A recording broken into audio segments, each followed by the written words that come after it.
and just make sure you've unmuted so that people can hear. Okay, great.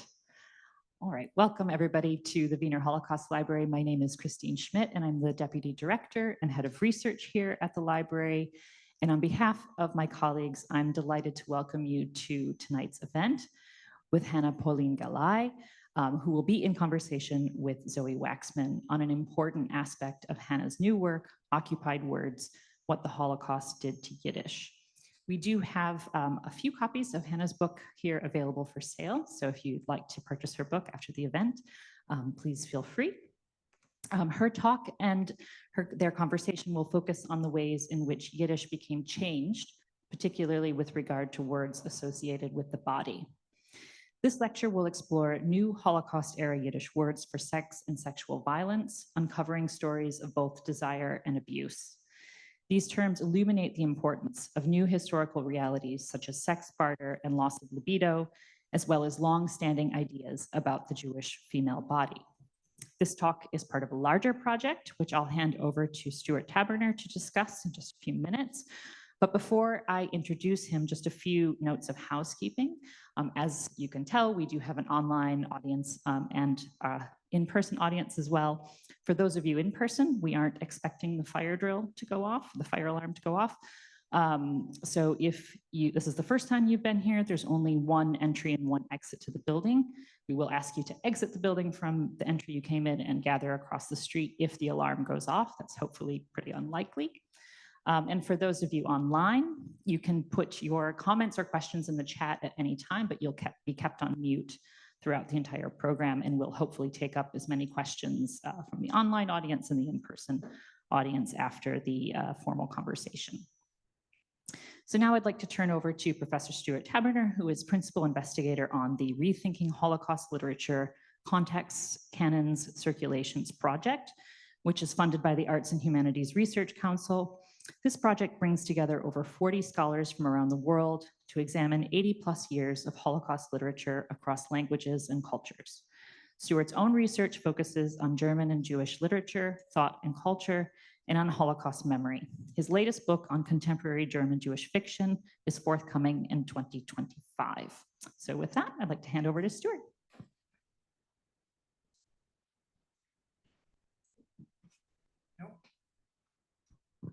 So I think the rain will put out any fires. So I think we'll probably be okay. So a little bit closer, yeah, okay. So good evening, everyone. It's great to see you all here and so many people online as well. As Christine said, my name is Stuart Taberner. I'm Professor of German at the University of Leeds. So I've just literally raced down this minute and run from King's Cross because my train was a little bit late. As Christine mentioned, I'm the principal investigator, the lead investigator on the project Rethinking Holocaust Literature, Context, Canons and Circulations, which is funded by the Arts and Humanities Research Council. We're very grateful to the HRC for making this event possible as well. The project is a major international collaboration. As Christine mentioned, we have about 45 members, contributors to that project from all over the world, trying to map the ways in which Holocaust literature has evolved since 1933 globally and across languages and across different cultures and right around the world. Hannah Pollin-Galay is one of those contributors. She was present with me last week in New York, so New York to London feels very exciting. At least these 2 weeks of our lives is quite dramatic.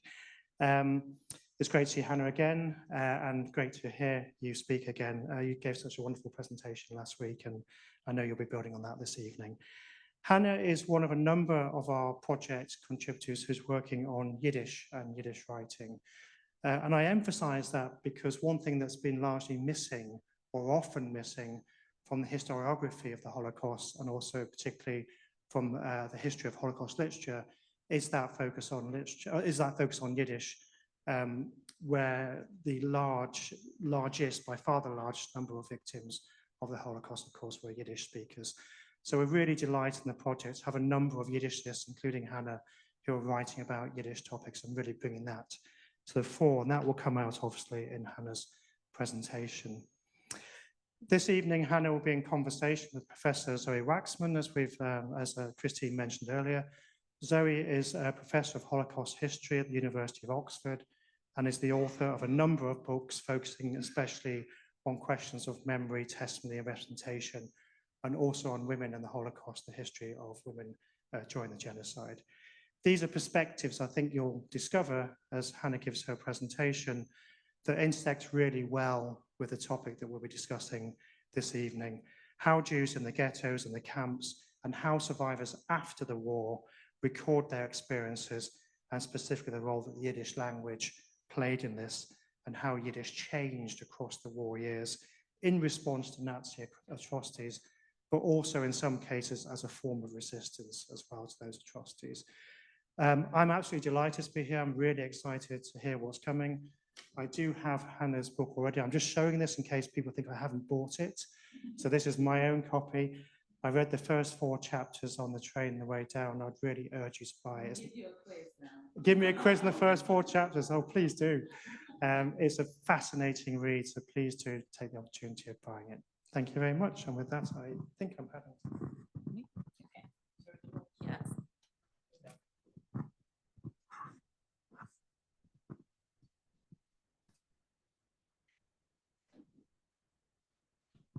Thank you, everyone. I'm really excited and honored to be here. Thank you so much to Stuart. He's been really instrumental in not just bringing together this incredible project with the Cambridge History of Holocaust Literature, but really bringing together our field in a way that's generous and that fosters curiosity and exchange. And thanks also to Christine Schmidt for organizing this event and to everyone for coming out in the rain. I want to begin in 1942 in the Warsaw Ghetto. Shmuel Scheinkinder tells of an encounter with 4 girls on a street corner in Warsaw, all roughly 14 years of age. One of them approaches him. "How about coming with me?" After his initial feelings of disgust and pity, Scheinkinder recognizes the first girl who spoke to him and then all of them. They are children from his pre-war neighborhood whose joyful giggles used to come in through his window every morning. Scheinkinder takes one of them home. He invites her to sit down, promises her he won't touch her, and asks, "How did you get to this point?" And he's expecting a tearful story, and instead she says to him, "Got a cigarette?" Beyond the individual significance of this encounter, Scheinkinder emphasizes it because he sees Jewish prostitution as a, quote, barometer of the whole community's moral and spiritual standing, which at this moment reached the point of collapse.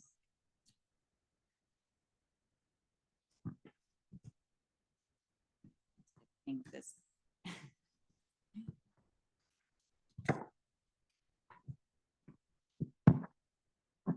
Thanks to path-breaking work of scholars such as Zoe Waxman, and I'm very honored that she's here today to discuss my work and her work, the topic, Dalia Ofer, Lenore Weitzman, and others, we have been learning more about sex and sexual exploitation in the Holocaust over the past decade. Nonetheless, the topic remains incredibly difficult to study. In part, this is because of the lewd and unsettling nature of the material and the fact that publicizing it often seems to dishonor or embarrass Holocaust victims whose memory we often wish to honor. As another challenge, it can be difficult to find victim testimony on sex and sexual abuse. Victims often don't want to share. And there's also complexity in the definitions.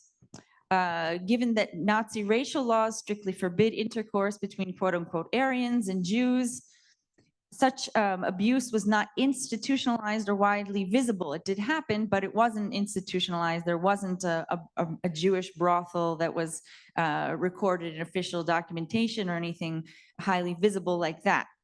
Happened more in between the cracks. Another challenge relates to definitions. What constituted prostitution or sexual violence under these unprecedented circumstances?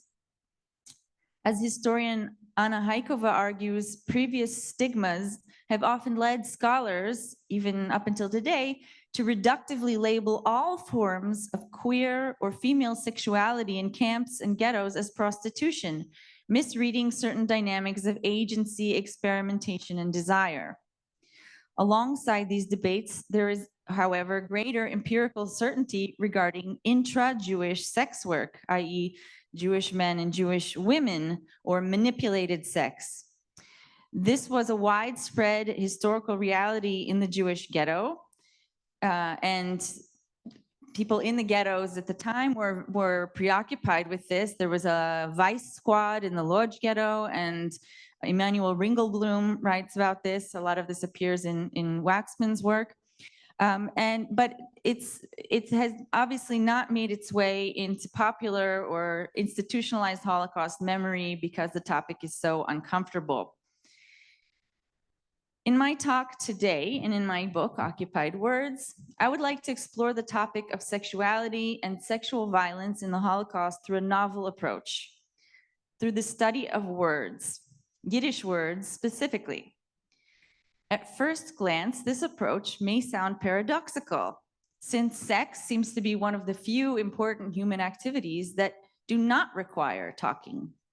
And Yiddish, often stereotyped as the language of Bubby's nostalgic lullabies, might strike us as an especially odd language through which to study sex. But in fact, I contend, Yiddish words can offer us a new and highly insightful window into the daily life mentalities and feelings of Holocaust victims, especially regarding topics that were deemed unseemly after the war, like sex and sexual exploitation. Why? Yiddish was not only one of the most commonly spoken languages among Jewish prisoners, perhaps the most commonly spoken language, though most prisoners were multilingual, of course. Yiddish was a kind of lingua franca in the camps. You can see that in Primo Levi, who writes about how he was at a disadvantage in Auschwitz for not knowing Yiddish. But it was also, importantly, one of the languages that most drastically changed because of the Holocaust. Roughly 50% of the world's Yiddish speakers perished during the Holocaust, and a much greater number were impacted in some way, were present there, were living, surviving, and speaking in the language under Nazi rule. As reality transformed for East European Jews due to expulsion, imprisonment, starvation, mass killings, and slave labor, so did their language. Words raced to keep up with the number of unprecedented events, institutions, occupations, and phenomena that they were forced to describe. At one estimate made by the historian and philologist Nachman Blumenthal, approximately 3,000 words were added to the Yiddish language. Words and phrases, or there were words that existed before the Holocaust, but their meanings changed so drastically that they functioned as new words. So this is his estimate, it's over 3,000. Each of these neologisms emerged as the result of many people talking, listening, and thinking. Each of these neologisms can therefore be treated as a type of collective testimony, the cumulative result of many conversations in ghettos, camps, and in hiding. There are similar studies of Nazi German. Certainly one could study other languages of the Holocaust as well. I won't go into it here. You can read up more on it in my book if you wish. Importantly, the idea of studying Khurbn Yiddish, as I call it, that is Holocaust Yiddish, as a window into Holocaust experience was not my idea, but one that people proposed and acted upon both during and immediately after the Holocaust. A significant number of Jews studied and documented the changes in their own speech with great dedication. There are people who took note of new words and wrote songs about them. There were people who wrote in their diaries about how they didn't recognize the speech as they were speaking it. And there were those who compiled dictionaries. I mentioned Nachman Blumenthal earlier, and Yisrael Kaplan was another one. He survived the Kovna ghetto and the Dachau concentration camp. And when he's in a hospital in Munich, he has not, before he's even recovered basic bodily functions, he's passionately compiling this dictionary. And there are more. This is Elias Spivak from Kiev, another dictionary of wartime Yiddish. He calls it war because from a Soviet perspective, that was important. And there were also smaller glossaries that appeared in DP newspapers. And in the glossary, is appendices to early history books or in memoirs like that of Rochel Auerbach and others. And before this wave of post-war Yiddish lexicography, there were efforts in the ghettos to record the invention of new words in real time, like Shimon Huber Band in the Warsaw Ghetto, as well as members of the Lodz Ghetto Encyclopedia. All of these cultural activists and lay lexicographers felt that Yiddish words could and should take the witness stand. So if we follow their suggestion and listen carefully to Khurbn Yiddish neologisms, what do we hear? In my book, I examined 3 themes that seemed especially important to this new web of meaning that I'm calling Khurbn Yiddish: theft, German Yiddish encounters, and sex and sexual violence. Today, I'll focus just on the last of these 3 themes. So let's look at 2 specific keywords: kuzinke and people. Among the entries that explicitly relate to the topic of sex, Nachman Blumenthal lists the term kuzinke. There he cites a diarist from the Skaržisko-Kamiena camp as an initial definition. Quote, "We made ourselves into cousins, camp language, women who became intimate with a man." As his gloss goes on, Blumenthal offers numerous citations from the work of the Yiddish novelist Mordechai Striegler. Striegler sat down almost immediately after the war and penned a 6-part series, historical novels that closely parallel his own experience. In the 3rd book of this series, Werk C, Work Camp C, he dedicates an entire chapter to the origin, social repercussions, and sound of the term kuzinke. And importantly, Work Camp C takes place in the Skaržisko-Kamiena camp, which is the same place where the colloquial testimony was drawn from. So this geographic overlap between the 2 sources, the testimony and the novel, suggests that there is likely at least some historical basis to Striegler's treatment of the term.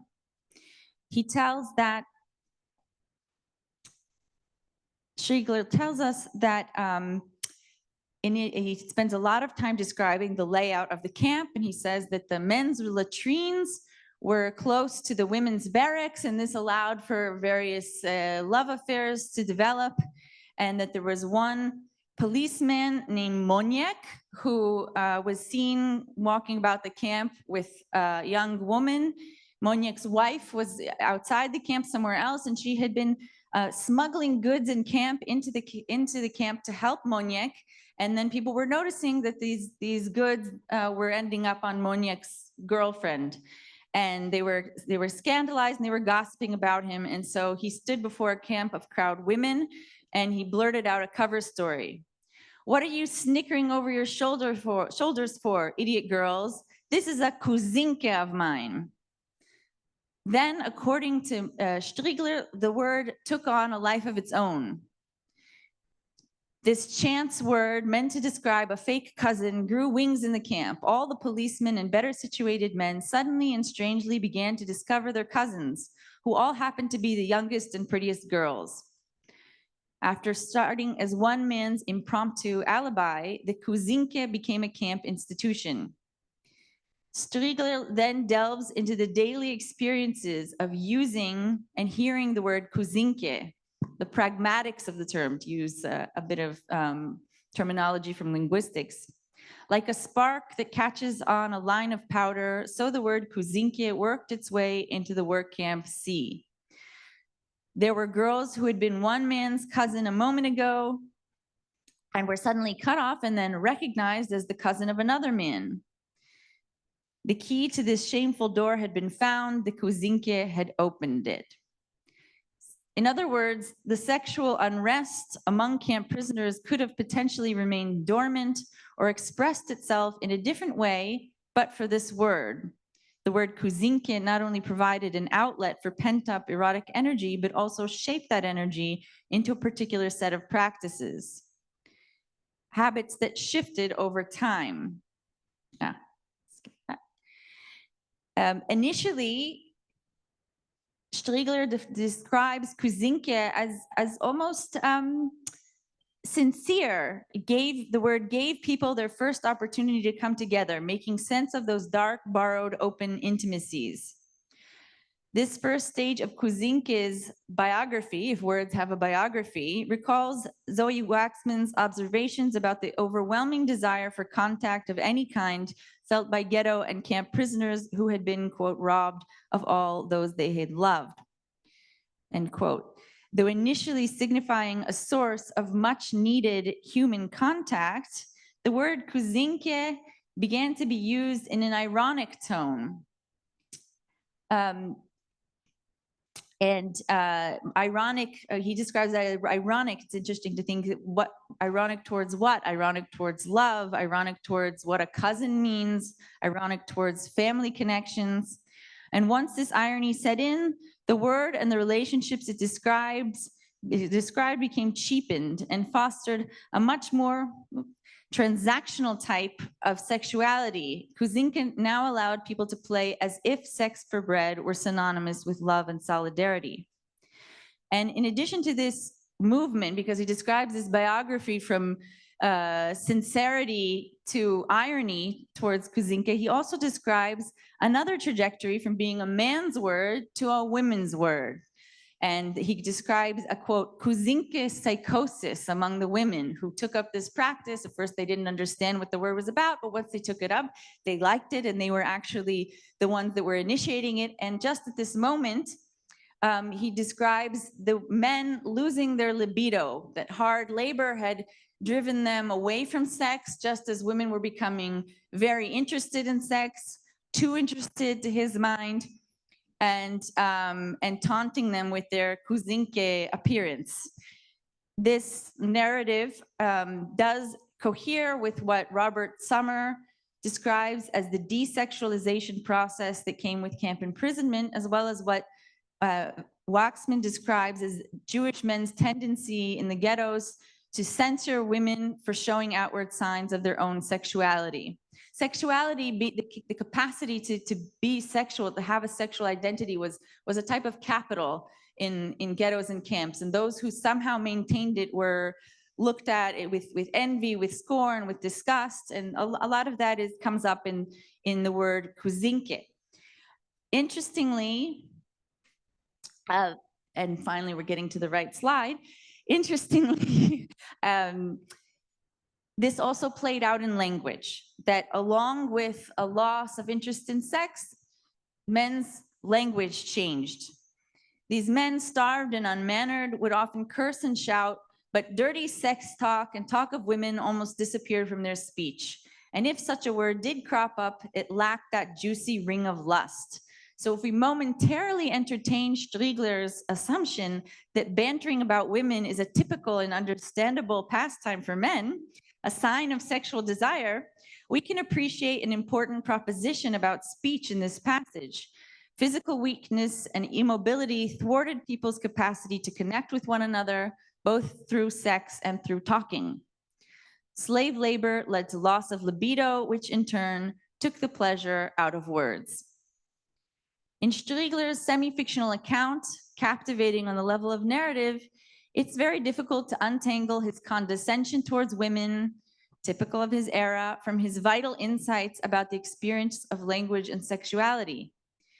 The questions remain. Did the term Kuzinke become cheapened in his perception simply because it somehow gave women erotic agency? Did Striegler project pleasure and enthusiasm onto the Kuzinkes when in fact they were merely acting out of their own self-preservation? Striegler is clearly writing about womanly sexuality as an outsider. Even so, what emerges from this web of biases, acumen, and painful memories is that the Kuzinke term performs a great deal of labor for Striegler. He uses the word to testify to a sensation that his body and his words were changing together, that the two were caught in a kind of endless feedback loop. The tormented body demanded changes in words, and new words led the body towards physical behaviors that were also new. Keyword number 2, people. There's perhaps no word that fascinated, puzzled, and disgusted Khurbn Yiddish glossarists and authors more than the word people, which meant a young male sex servant in the camps, mostly Auschwitz. And the word is in many different languages that had contact with the camps. It seems that the word derived from a rare German regionalism, people, which can mean small boy or penis. However, most Yiddish speakers appear to have been unaware of this rare German expression and understood people as a Yiddishization or a diminutive term form of doll, Puppe, in German. And Puppe, the German word, also appears in Holocaust writings as a word for a female prostitute, as in Puppenhaus for a brothel, indicating this assumed assumption or assumed connection between the German Puppe and the Khurbn Yiddish people, between female dolls and male prostitutes. Some recorded the term as Puppel in Khurbn Yiddish, combining both terms into one.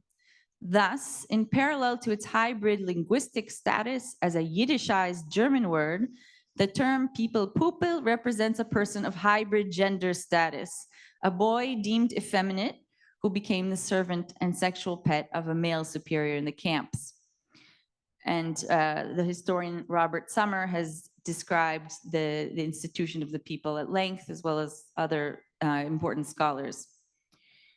So how did they treat this as language? Nachman Blumenthal presents examples of the term from a range of testimonies. He cites one that calls it an open secret in camp society. Yisrael Kaplan, I'm not going to read this, but he's very funny. He really wants to show resilience by making all of these Khurbn Yiddish words funny. He wants his audience to laugh. He wants there to be agency, sarcasm. And here he really can't be funny. He's really not funny when he describes the people.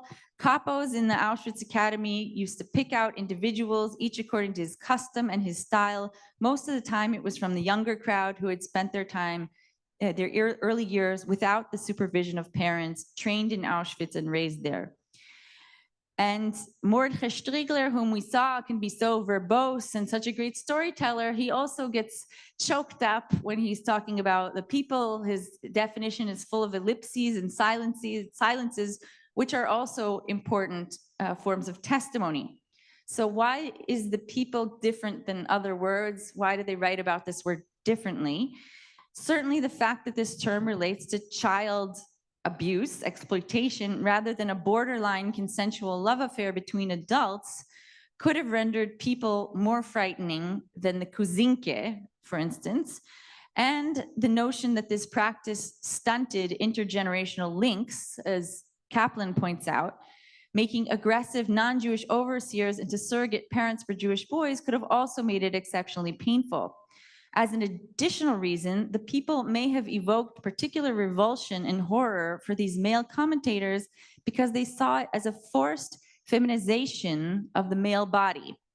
If the woman's body is the site of cultural, moral, and verbal vulnerability in these and other Khurbn Yiddish words, the people represents the frightening possibility that the Nazi oppression could penetrate the male conscience and the male body to an equal extent. And in Philip Friedman, who wrote one of the earliest histories of Auschwitz, he discusses the people, and he really confirms this connection between the weakness of women infecting men through this institution of the people.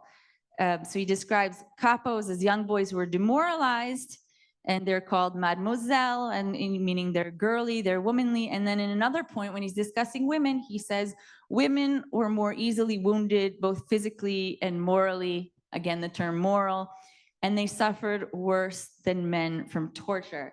So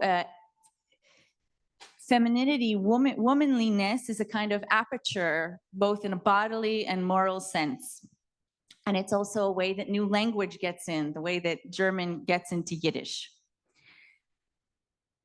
Interestingly, the term people appears in the most important scene of one of the most important Holocaust memoirs or novels, depending on how you define it, Elie Wiesel's Night. I won't read the passage because I'm assuming many people here know this, but this is right in the hanging scene. And there's a lot that's written about this. And this is one of the most frequently discussed and taught texts. And when I teach this scene, I always ask my students, did you read it? Yes. Did you read every word? Yes. Did you understand it? Yes. Okay, so what's a people?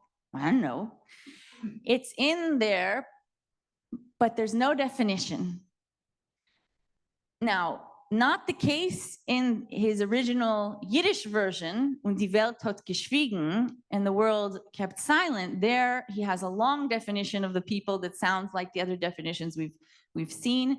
He took it out when he translated the work into French, and the French formed the basis of all the international translations thereafter.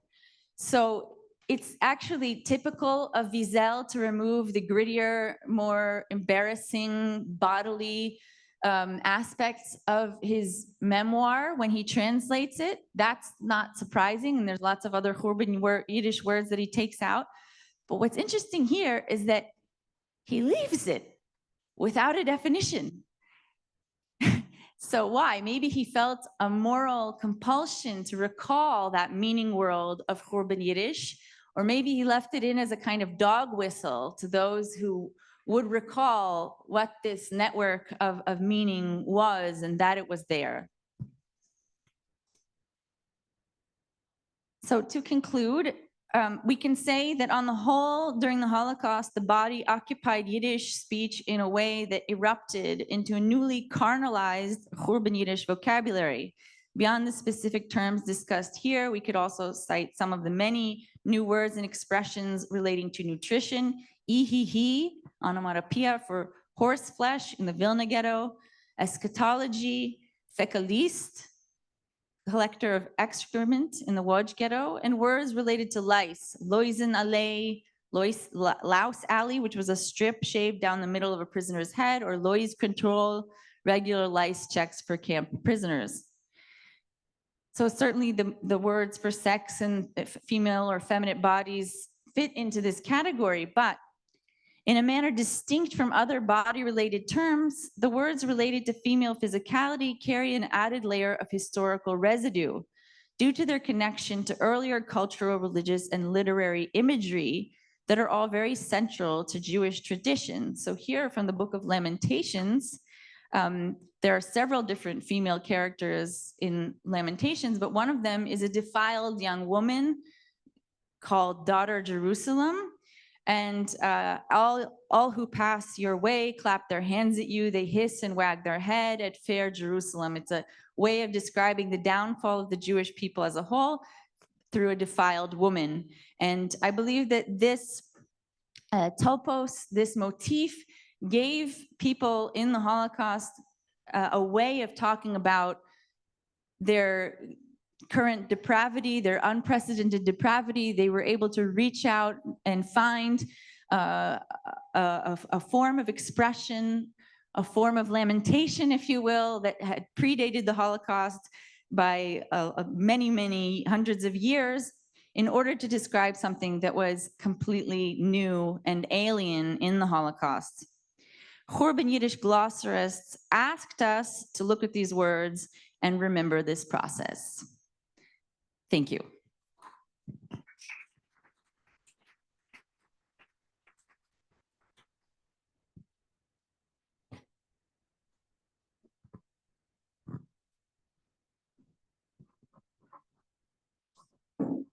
Thank you so much, Hannah. I have to say, I was recently fortunate enough to read your book and also listening to you. I really wish your book had been published when I was about to write my book, because it would have changed it quite considerably. Well, I was lucky in that I had your book to get me interested in the topic, so we're being very nice to each other, but for now. okay. But I really do, and this is something I want to come back to, think it has transformative potential, not just about sexual violence, but about what we think we know about the Holocaust and what we think we know about people's experiences and what we think we know about what was expressed and what was left unsaid. But I think I want to start with something, and I won't monopolize this discussion because I realize other people want to ask questions before we all go out into the rain. But I wanted to start by asking how you came to this particular chapter, whether this was something you anticipated, you were looking for, or was it a surprise? Good. Well, I should probably confess that I didn't ever intend to write on this topic. So, you know, when I read your work and the work of others, I knew that this was something out there and it was important, but I always said it's not really something I'm going to go into. And then, and even in writing my first book, Ecologies of Witnessing, I noticed that there was a lot more discussion of rape in Yiddish than in Hebrew or in English, meaning, I won't go into it, but in the exact same place at the 7th fort in Lithuania, the Yiddish testimonies described rape again and again and again, nothing in English, nothing in Hebrew. And I actually said, well, must be that this is a kind of trope, you know, I'm embarrassed to say. And it wasn't until I read a non-Jewish man, Christoph Dickmann, writing about the 7th fort and writing about rape as a fact based on the Yiddish testimonies, actually believing them, that I said, what am I doing? You know, it's just so ingrained. And then I became interested by accident. I was forced to. I mean, it came up. And then when I started with this project, also this project came through my previous project, and that I was listening to hundreds of hours of testimony, and I kept hearing these words in Yiddish that I didn't understand. They weren't in any dictionary, and I would ask people, I've never heard these words. So then I discovered these dictionaries, and the project took off from there.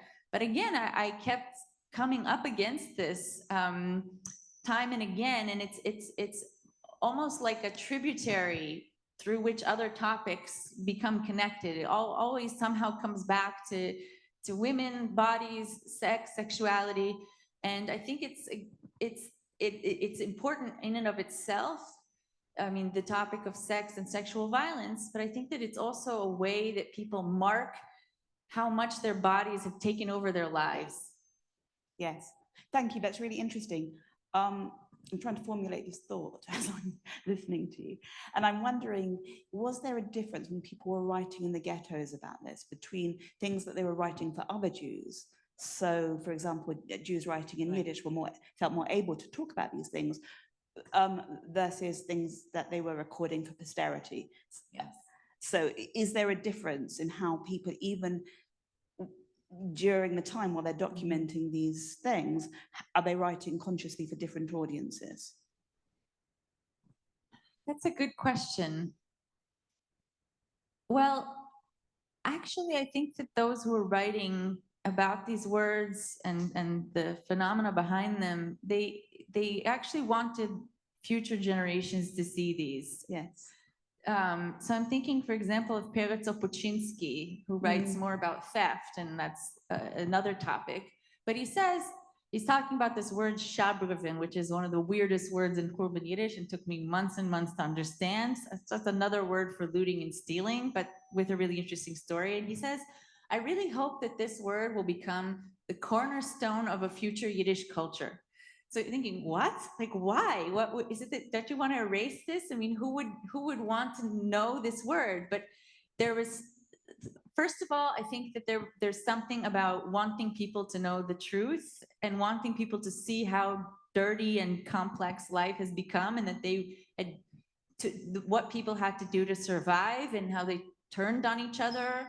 But I think they also wanted people to see the agency in these words, that they took a moment to reflect.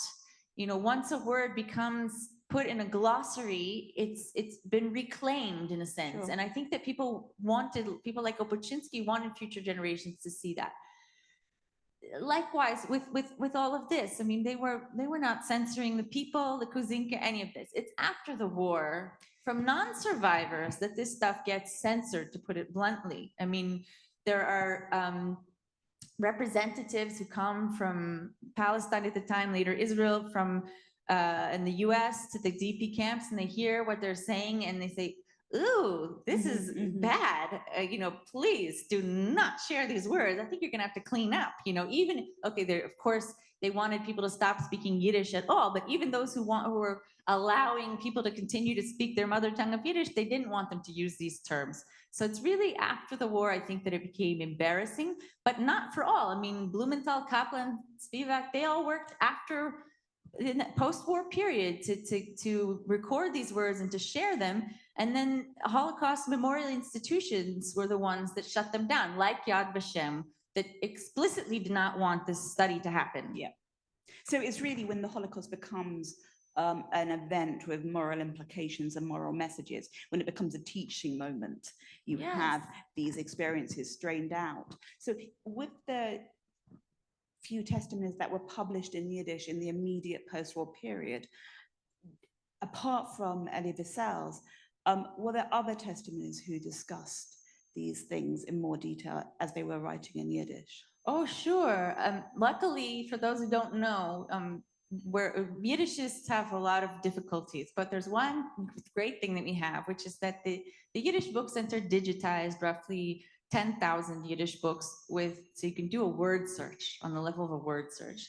So thankfully, I could actually extend the research of these philologists and so forth and really see where this came out and search these words and see that they were really, some of them, not all of them, but they were really quite expansive in these post-war testimonies that were written by survivors and had survivor editors somewhere around them. Once it made it into a newspaper, forget it. They took it out mostly. There were some terms that made it in. But yeah, you can go through. I mean, it's hard to find any without. It's everywhere. It's in Yizkir Bicher. Sure. Yeah. But it's interesting because even at the time, I'm thinking of diarists such as Chaim Kaplan, of course, who does exactly what you say. Yes. He uses the female body to record his discomfort about, what he perceives as more of a moral collapse of ghetto life.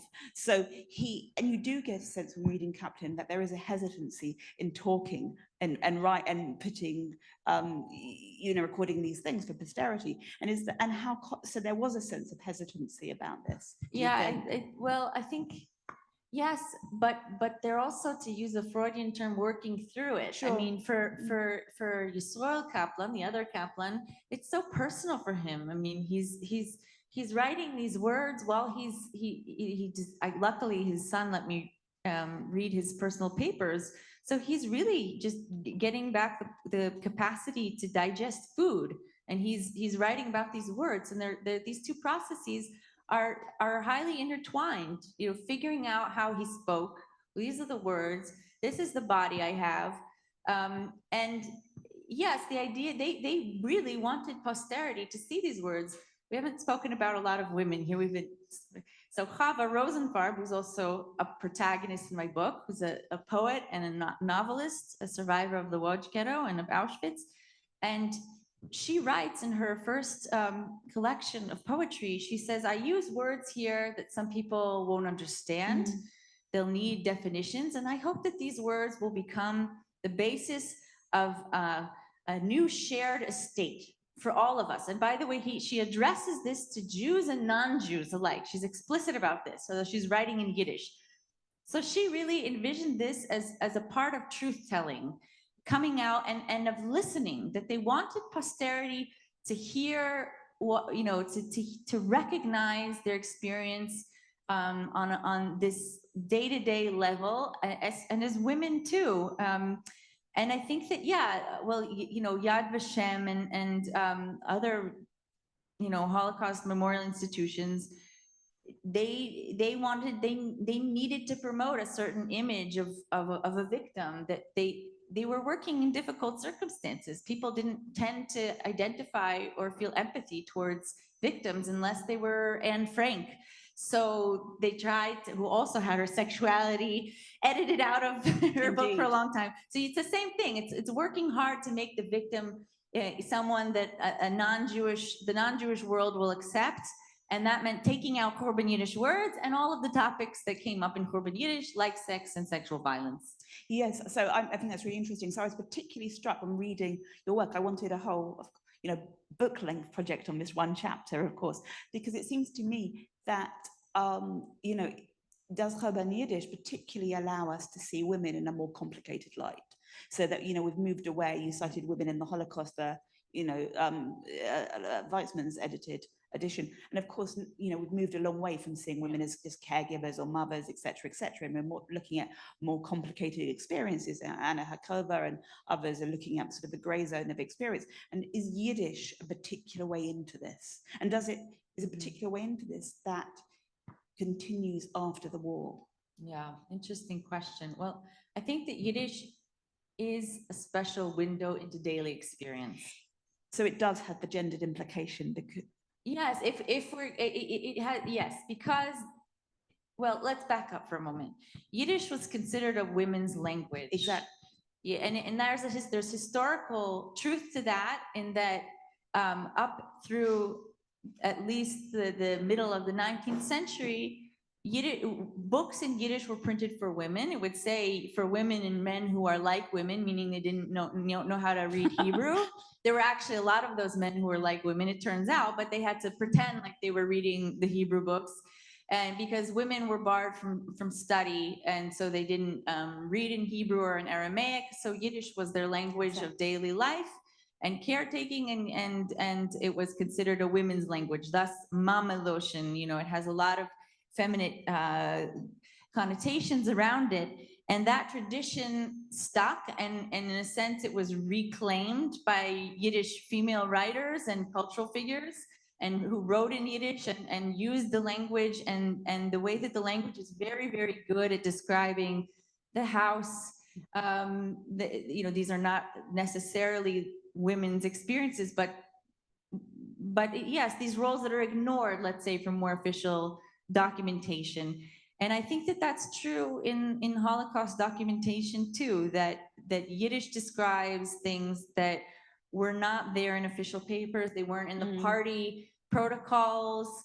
They weren't, necessarily written up in some of the more, the partisans' chronicles and so forth. I think a lot of that does come up in Yiddish. At the same time, I don't want to essentialize. I mean, Sure. there's, Yiddish documentation Sure. has everything in it, that you could imagine, but there is a special window there. I do think so. Which leads me to what I keep thinking about, which this really does have a transformative potential, because it really breaks up the notion of the sort of the unrepresentable, the unsaid and the unspeakable in Holocaust experiences, which we've all been sort of grown up with this notion that the events of the Holocaust were so extreme that they defied representation because we didn't have the language to talk about these things. And actually exploring Khurbn Yiddish really takes apart that. Yeah, I guess so. I mean, yes. So for me, I've really been interested in this question of language and the Holocaust and expression for a while. And as I see it, there are two different poles. On the one hand, there is the, liotard, it can't be, different, you can't discuss it, it's silent, words can't say anything. You have Claude Lanzmann with the empty spaces, emptiness, nothing, nothingness, voids are the most truthful testimony. And then on the other hand, we have, I think, people at a different extreme who say, no, language as usual, business as usual. Victims remained fully in control of themselves. They could speak, they could write. And I don't think that's truthful either. I do think that there was a crisis in language. I think that what these words were a way of working with this crisis and expressing themselves nonetheless, saying, what if we spoke anyhow? What if we used words, even though our words are ugly and disgusting and non-grammatical, or you're not sure if it's German or Yiddish or Romanian or Polish. What if we use them anyhow? And so it's a real struggle to speak nonetheless. It's grappling with a way of articulating experiences. I have a PhD student who's writing a thesis on humor during the Holocaust, which is very much from this perspective about, how do you try to talk about these difficult experiences, and people were experimenting with all different sort of things, and irony was a way of pointing out, the difference between what was being experienced and what could be represented. And it's, mostly focusing on Yiddish testimonies, obviously. Am I monopolizing this discussion? Should I be opening up for questions? So I find that really, so it's really, we're sort of exploring different ways of getting closer to the experiences of the victims, particularly when you started the lecture with the very striking figures, about the number of Holocaust, number of Jews who spoke Yiddish, the number of Yiddish, and I wondered, suddenly, fortunately, more people learning Yiddish now than more than ever, and does this make you hopeful that people are going to be revisiting Holocaust research with these new Yiddish skills? But are they learning a different Yiddish to the Yiddish that you're uncovering with Khurbn Yiddish? Yeah, no, it's different, but it's accessible. I mean, and there's a glossary. So that took me a long time, but I insisted. I really wanted it to be useful too. I hope it's decent to read, but I also hope it's the kind of book where people can say, what is this word, and look for it. On that, there's so many things that I'm not hopeful about in this day and age. I suppose, yes, I'm hopeful about Yiddish and Holocaust studies. That's a fair point. Yeah. We recently had a conference on Yiddish and the Holocaust, and it was very well attended, and there's a lot of really interesting work being done now on that. And as Stuart mentioned at our seminar in New York City for the Cambridge History of Holocaust Literature, there were quite a few people who were doing Yiddish, and it's not just the number of people who are doing Yiddish, it's that people will treat it with respect and legitimacy. It used to be that I would come in and people in all kinds of places, USHMM, Yad Vashem, Claims Conference, I shouldn't be saying this on a recording, but what the hell. I applied, I asked about applying for a Claims Conference scholarship, and they said, we don't do work, we don't fund work on language. And I think it was about Yiddish, or someone invited me to speak once at a certain Holocaust conference, and I was very generously invited to speak there in the end. But when he brought up my topic and my name, they said, well, isn't Yiddish a bit fringe? Well, it was the language that was most commonly spoken among the victims. So you're saying that victim perspective is fringe. I mean, not all victims, of course. There were over 40, I think, languages spoken in the Holocaust.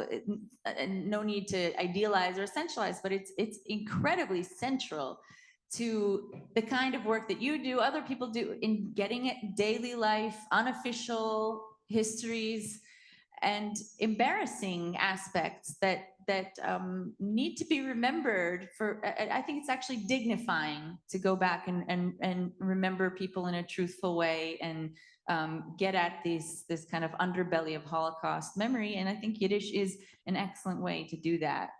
I agree, but I suppose, just to play devil's advocate, I was also aware of reading your book, just how much has been lost.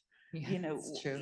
Just how much, we have a fraction of the material that was produced during the Holocaust. We have, a scattering really of testimonies that were written in Yiddish. Most, survivors who started to recall their experiences later didn't recall them in Yiddish. So it's really sort of so it does have this transformative potential, but it also does, remind of all these different aspects of experience that historians weren't quick enough to pick up on. Or they did and they weren't listened to. I mean, absolutely. This is Yisroel Kaplan writing in the hospital in Munich. He was sure this was going to be hot stuff. People were going to pay, and it was at first, by the way, when he printed it in his journal, people read it, they were fascinated, they really liked it. And then, when he got to Israel, he was rejected from Yad Vashem. He had to work as a teacher, which I think teachers are the most important people in the world, personally, but we need teachers. There's nothing wrong with that, but he wasn't allowed to continue his research. Nachman Blumenthal, he was a difficult person, but nonetheless, he ran into so much trouble because he was just obsessively working on this Khurbn Yiddish project. And if you go into his archive in YIVO, which I was lucky enough to do, just boxes and boxes of cards, just more, and just obsessive documentation. And Elias Spivak, whom I mentioned very briefly from Kiev, he was murdered. His last publication, one of his last publications before he was arrested, interrogated, and died in a Soviet prison. Apparently, well, anyway, I won't describe how he died, brutally, sadly, was defending his Khurbn Yiddish project, saying this is Soviet Yiddish. Khurbn Yiddish is Soviet Yiddish, it's important. And then when there was, the crackdown on Jewish specific war memory, they arrested him along with all of his colleagues, and he died. In a way, maybe I'm exaggerating a bit, but he died for Khurbn Yiddish. And it's sad. They had this concept that this was going to be, a main memory ritual, reading these dictionaries, revisiting language in this choreographed way, and it was dropped by institutions. Sure. I mean, it's like, it's a tragic irony that, just when we started to realize how important these different aspects of experience are, the witnesses are no longer alive to tell us we've missed the moment. Yeah, yes, but there is a lot to read. Yes. Certainly there's a lot to read, and I could barely cover, a fraction of it, even with the digitized search, which saves, years and years of work to just find, pluck these out. There is enough to read, and there's plenty to go on. So I think that it's a good time. Of course, Laura Yokush and Sam Kassow and my mentor, David Roskis, a lot of people have been calling attention to these sources.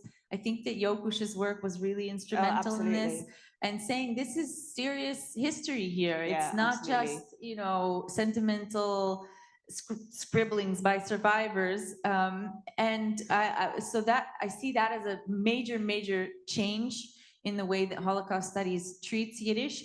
And then what I hope to do, and other people are doing this too, it's not just me, is to say, yes, these are very serious historical sources. What is it? Not just that they were historical, but what is the history? And also that these are people who were intellectually complex. Yes. How did they theorize their own experiences? These are sources of theory, meaning frameworks and instructions of interpretation and historiography, as well as empirical data points. Absolutely. I mean, that's something that, I was very struck when reading Sam Kassow's book. And this is something that I see your work is very much continuing there. And this, again, is seeing these people as, complicated individuals who thought long and hard about how to represent their experiences. And we're products of particular, intellectual schools of thought and historical trends. It's really fascinating. But I should open it up for other people to question. But I have to say, buy the book. That's sweet. You could also steal it, since stealing is a very good big chapter in the book. I think Dan. Oh, there's online questions too.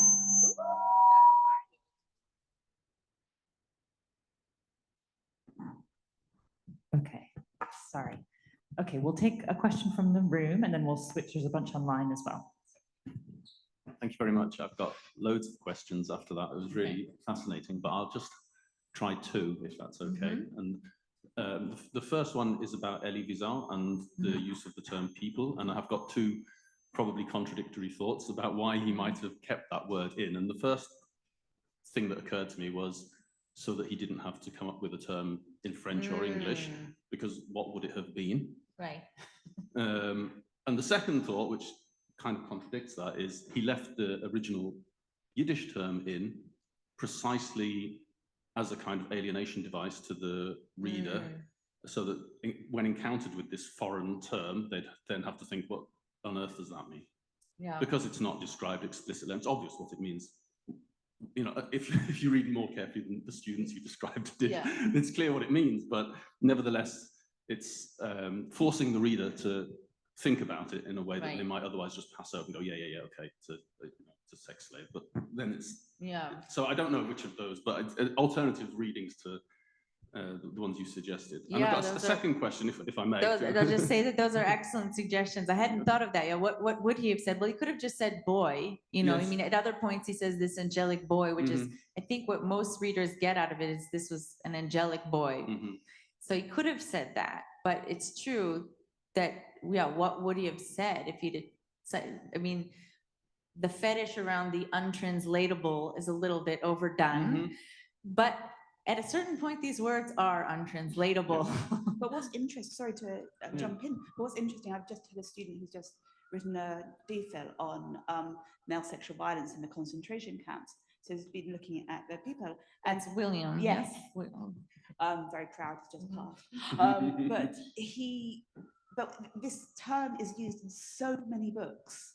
You know, there's, you know, hardly any histories of the Holocaust that doesn't mention the people, but it's usually just a reference or in the index, but without any, you know, without any definition, without any description, as if they're just sort of thinking, better acknowledge this, better acknowledge this. I wonder. It does kind of save the author from having to then come up with a term So I and a think that's a description really themselves, helpful right? question. Right. That's really helpful. So, and the second thing that relates to that, which is when you compared the people with the Kuzinka, you talked about the people as, you know, some of the boys being proud of their status and having their childhood robbed, and you know they're not being aware that this was not normal, and that this was this was basically a form of sexual abuse of children. When you talked about the Kuzinka, you talked about that. In that case, you talked more about sexual agency of women and so on. But you started off by talking about a group of 4 14-year-old girls. Yeah.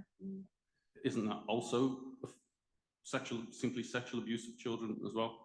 Or, I mean, where does, you know, what's the difference? The Scheinkinder wasn't from the Kuzinke, you know, camp. That was, but yes, these are gray lines, and it is the decisions of when something is categorized as semi-consensual and when it's categorized as sexual abuse or child abuse is chauvinistic for sure in these texts, absolutely.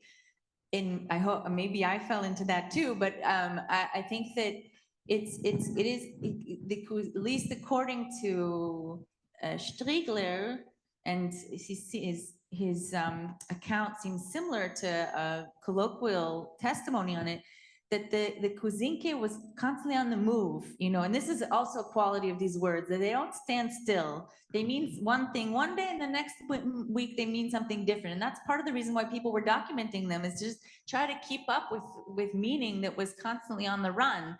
This means this or this means that. And I think that there were moments when Kuzinke meant something semi-consensual, you know, an affair, and then it became a form of abuse, exploitation, certainly, violence, and then added to, and the age is different, at least, you know, according to this is younger women, but women, and added to this is the complexity of sex work in any context. You know, that the field of, you know, sex work studies today there are really very few, you know, points of agreement on, you know, sex, where there's sex work is work, respected. One person stole in the camp, another woman sold her body for pleasure. It's the same thing, versus people who say that sex is rape on a daily basis. So, and I can feel that complexity through the language, and the impulse to define and define and define and define again comes from a lack of certainty, I think, around these definitions. For sure, thank you. We'll turn to a question that's come in online. Leslie is saying, I recently finished your book. I've been wondering if the 3 topics areas you focus on are those most prevalent. Are other topics as prevalent with as many invented words? Leslie, you said? Okay. Thank you, Leslie. I didn't judge prevalence on a numerical scale. I could have, or theoretically, someone else could have, since you can do word searches of at least the printed and scanned material. You could calculate, you know, all the numbers of words and add them up and put them in columns. That wasn't my approach. You just have to believe me that they were important. It's more of an instinctive way of getting inside. And I think that there are other words one could have chosen. In an earlier article on the topic, I wrote about animal references. That's a huge one. That's something somebody else is going to have to do. Or, there are many, many other topics of importance. I chose these not just for their numerical, prominence, but because I thought that they were important pathways into this labyrinth. It's really a language system. It's not just a list of 300 words. It's a labyrinth of meaning. And you just have to get a few doors and go into the labyrinth and see where it takes you. And look, sex in the body brought me to animals and, the horses and the lice and so forth. So all these things connect in the end. I chose these pathways because I thought they were significant, and I saw, based on my own subjective reading, that they came up again and again, but one could have chosen other topics. Certainly food, menus could have been there. There could have been, words for authority figures, diseases, lots of different topics could have been chosen. I felt that these were effective ones. Are there any other questions in the room? Because we have others online. Stuart? I just wonder whether there's any positive words for sex, or is it always negative?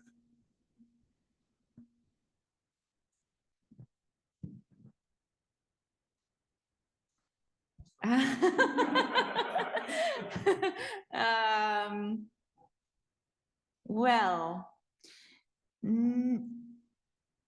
no, however, okay. I'll go back to Chava Rosenfarb. I mean, negativity towards sex is also very male. It's negativity towards the female body. It's taking out frustrations with your own body on women in a way. I'm saying this in a abbreviated way for the discussion. What Chava Rosenfarb does in her trilogy, she has a trilogy called The Tree of Life, which is about 2,000 pages total, and she starts writing it very soon after liberation, continues writing it into the 70s, and she really tries to get as close to daily life in the Lodz ghetto as she can. In any case, a lot of what she does is turning all of this on its head, turning Khurbn Yiddish on its head, but also turning words for sex and sexuality on its head. And she doesn't introduce a new vocabulary. It's the same words, she doesn't invent new words, but she has women there who seek sexual relationships, who have erotic agency, who have loving relationships in these hard times, a lot of them. And she has women who are abused. So she has the whole range of sexual relationships there. So in a sense, she doesn't bring in new words that would have something positive or fun about them, but she does cast this same vocabulary in a new light. Granted, this is literature and it's memory, but it's a very powerful experiment in changing the lens, making it a feminist lens, though she says, I am not a card-carrying feminist. However, everything I write will be feminist. Okay, but people had to say that in those days. But she does bring these words up in a different light. Say, what if we remembered history, understanding that women wanted relationships, enjoyed sex. What would these words sound like if we took that lens? Thank you. Question. One participant asks, they would appreciate any suggestions on how to develop a trigger warning when we approach or introduce the topic to students who can be sensitive to this. Oh, I apologize. I guess I should have done that. Maybe you could. Yeah, the clue might have been in the title. I had one of my PhD advisors who said, trigger warnings are just, disgusting. You shouldn't do that. You make your meaning, known in advance. And I don't think that's true, but I can't get into the habit of it. So I do apologize for people who, I should find a way to do that. I don't know. I guess I need to be taught. I need to learn in that one. Maybe you have ideas.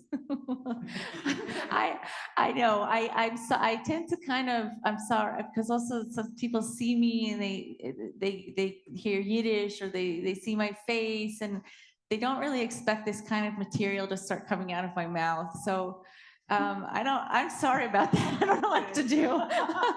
I'll learn. I appreciate the generous tone in which you've given me this suggestion. Thank you. Any other questions? Oh, great.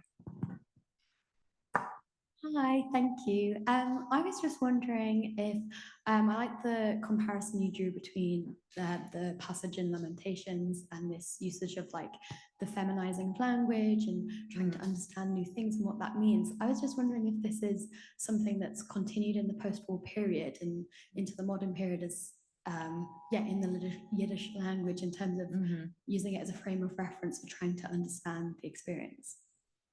Yes, definitely. So you can go, it's not just Lamentations, of course, it's the book of Ezekiel, and other places. But if we keep going up through history, we can, look at material on the Crusades. We can, and Chaim Nachman Bialik, the prominent Hebrew poet who was actually read frequently in Yiddish and Russian translation as well. He writes in his famous iconic poem In the City of Slaughter about the Kishinev pogrom. He writes, he has a scene, which it's in the book. I almost had the slide here, but I was afraid Christine was gonna kill me if I went over time. Anyhow, he has a very famous scene where the observer, which is some version of him, goes into a basement and he sees that women have been raped. And his reaction is, the speaker's reaction is, how could these men not have defended them? They ran like mice. And so it's not empathy towards the women, it's disgust with the weakness of men. And it's very, very, with the woman's body, it's the pinnacle, it's the climax of the pogrom narrative is this image. So it really did continue all the way up, through the modern period in the 20th century, and this would have been highly available for them. Now, after the war, yes, Kutsetnik, the author that wrote House of Dolls, it's in the book. He uses, there's the famous the image staged photograph of a woman with her breasts bare, and it says Feldhure, field whore, a made-up word. It's he likes to make up Khurbn Yiddish words, but it's a riff on Khurbn Yiddish tattooed across her breasts. And this image was staged. So first of all, that tells you that people were looking for this image to capture what they were feeling, to capture their Holocaust memory. They wanted to stage the image and make it look as if it were real. And by the way, he claimed it was real. They claimed it wasn't. So people latched onto this image because it works, because it's familiar to them. And it's not just in Jewish tradition, of course, in Western art, we can see this, the female orifices as a site of moral vulnerability. It's there. It's coming from both Western art and Jewish tradition, and it's a very uncomfortable place. I work a lot with very devout students, and we discuss these images in religious contexts that come up, and also in rabbinic literature. So really, all the way up through all the periods. And there's lots of different ways of, reclaiming this or working with this. That none of them are perfect. I think that for me, at least, one of the best. Now, you weren't asking for a normative response. You were just asking for the facts. But I'm adding on, because it makes me uncomfortable. I recite Lamentations once a year. That authors are. She's much more than an author. Chava Rosenfarb of letting women join the conversation, say how they felt about hearing these images, how they feel about them. So it's not silencing, or you can't edit out Lamentations anyhow, but it's really letting more voices in to, I think, change the way that we can relate to these texts, but they're very, very present. I was wondering how you came up with the definitions. So are there many examples of the survivors actually defining them in their own writing, or did this come from your hours of studying and trying to understand it for yourself? Oh, good question. It's so interesting that all these little pitchifkis, these little details that I agonized over and worked on so hard that people are actually interested in the way I worked it out. It's such a surprise. So if you look through things that when it's in quotations, it's another, it's one of the glossarists' definition. I did, however, allow myself to summarize their definitions in the sections where, in my glossary in the end and in the introduction to each of the word chapters, I give a brief definition just for the sake of convenience to make it readable. I think it's important that people are able to read your work, and so I did allow myself to summarize what they wrote. I mean, in any case, the book is written from my perspective, so I did put myself in there in that sense. Other questions? Well, that was a great way to end. Oh, Stuart, never mind. Sorry. You have to. I do now. I have the mic now. Is it just me or the mic? Both. You have a mic. You've swallowed a microphone. Shall I just shout? It would be easier. Just about self-censorship. So in your Kaplan chapter, you talk about how over time he takes out the sex references. Right, he does. And you said a lot about institutions and the institutional framework. That's what you say. Yeah, the institutional framework that, in a sense, crushes these people. But what about self-censorship? Right. Good point. Yeah, I just censored self-censorship. There you go. That's right. Kaplan, the one whose draft you can see here, you can see it over time. He starts eliminating the curse words, the sex words, and so forth. These were books. They were, these were authors. They weren't. They were not naive pieces of documentation. They were writers, especially Kaplan. He was a writer, and he was, a feuilleton writer, and he was a humorist, and he had a very specific angle that he wanted to show that this was about how Jews could speak no matter what, that the Jewish tongue didn't stick to the roof of the Jewish mouth. They found a way to talk, they found a way to laugh. And so over time, he edited the words to give that impression.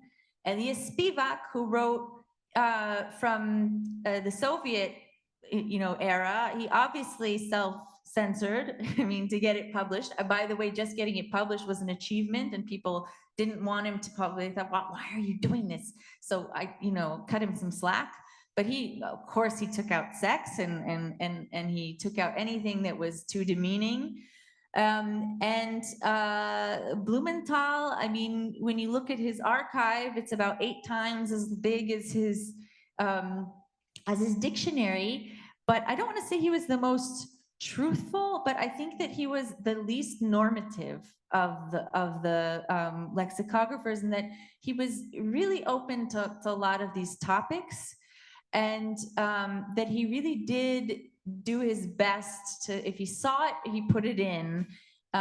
He had his own angle, but I think there is less self-censorship in his. That's probably why his is the longest also. But certainly, if these were important, pieces of memory, they wanted a certain type of memory to persist.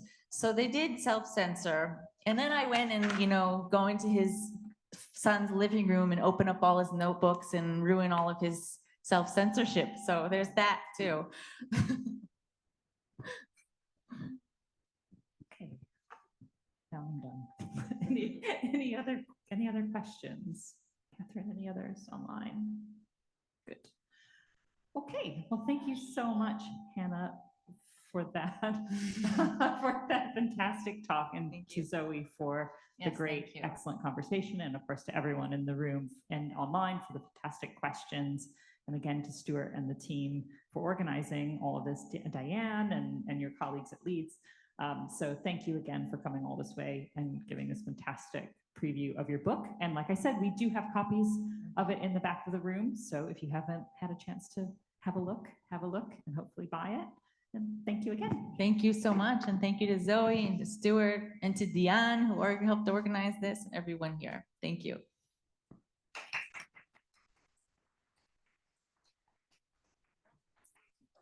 Next time we have to come up with an argument though. Like,